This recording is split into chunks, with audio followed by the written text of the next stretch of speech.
My first day in Conestoga College is also my first day in Level 3 ESL course. At first day, I was very nervous because I didn't use English for over 20 years.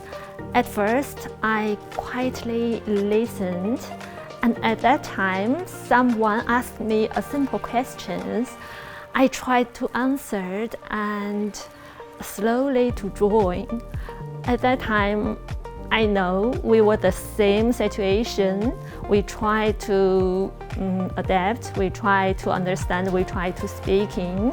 So slowly, I began to realize that making mistake is also a learning process. So and most people were actually very patient and supportive.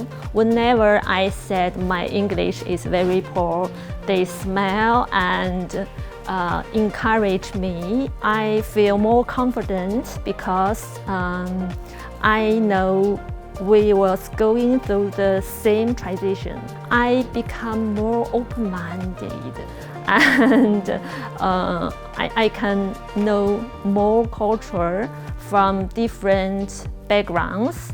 And even now we met our different country classmates every week, and we share our stories, we support each other and share our experience.